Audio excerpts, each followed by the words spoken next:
Welcome back to the Literary Archives. Today is part 2 of our note-taking and study skills series, and we're going to be talking about 7 basics of effective note-taking. Let's get started.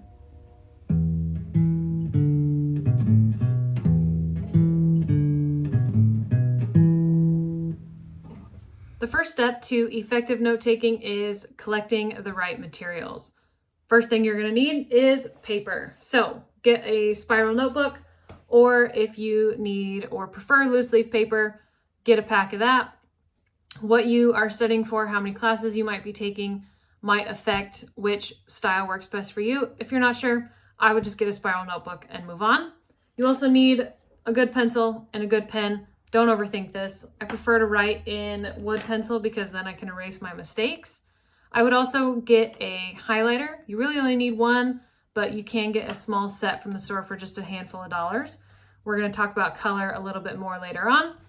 Last thing I would recommend is a sticky note pack, something simple. Again, don't go crazy, but sticky notes can be extremely helpful when you are reading from a textbook and you need to add in annotations, or when you want to add additional information to the notes that you've already taken.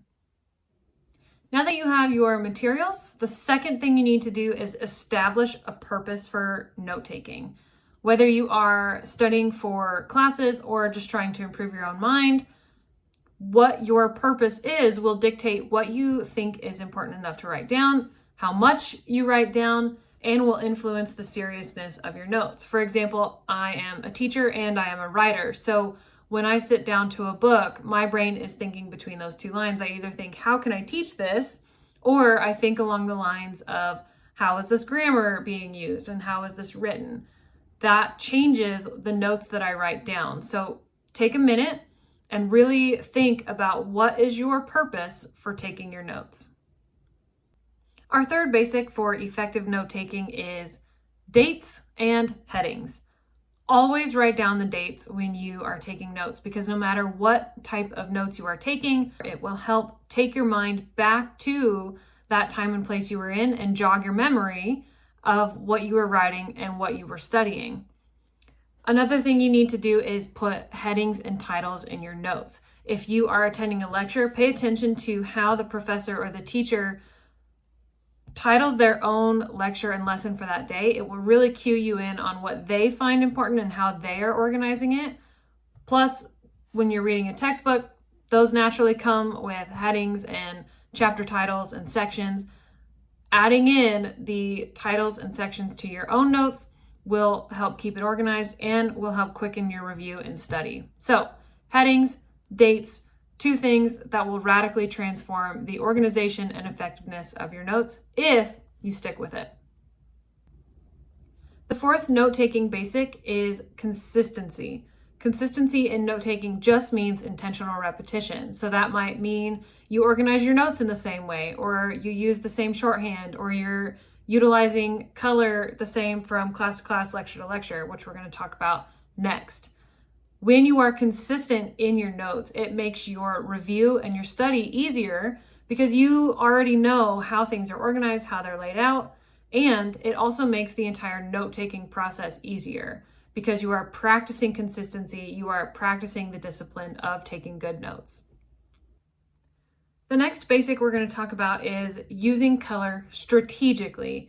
It's really easy to be overzealous with your highlighter, highlight the entire page of notes, highlight your entire text, but when that happens, your notes become useless. When you use color, what I like to do is use it strategically to draw my eye into something I need to remember or I need to make sure I look at when I come back to review and to study later. That can be a summary idea, it can be a heading, it can be a specific word or a key phrase that we have talked about or read about several times. The best thing that I've ever done with highlighting is use it as review. So after I've taken all of my notes, usually in pencil, after I've taken all of my notes, I will go back through and read all of them, and I will highlight the ideas that I know repeat. They come up again and again. Maybe they are the most challenging for me, so I need to make sure to study them a little bit deeper, but I use it as review.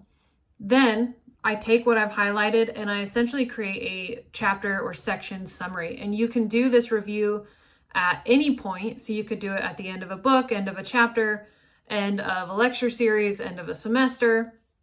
And this has been the most effective use of highlighting that I have found in my studies. So try it out, but remember, use color strategically. Number 6 is substance over style. In the end, it does not matter what notebook you chose, what pens you use, whether or not you use color or highlighters. What matters is the information you wrote down, how serious you are taking your studies, and whether or not you are organized and effective towards improving your own mind and getting the information that you desire. The 7th basic of effective note-taking is discipline. Note-taking requires discipline, studying requires discipline, and discipline requires practice. So keep practicing with your notes, keep taking your notes, and be consistent in your style, and note-taking and studying will get easier, and you will be able to improve your mind. So there you have my 7 basics for effective note-taking. Underlying all of these is a level of simplicity, so don't overcomplicate your notes, because if you do, you kind of render your notes and your time useless. But stay disciplined, keep going, and I'll see you next time.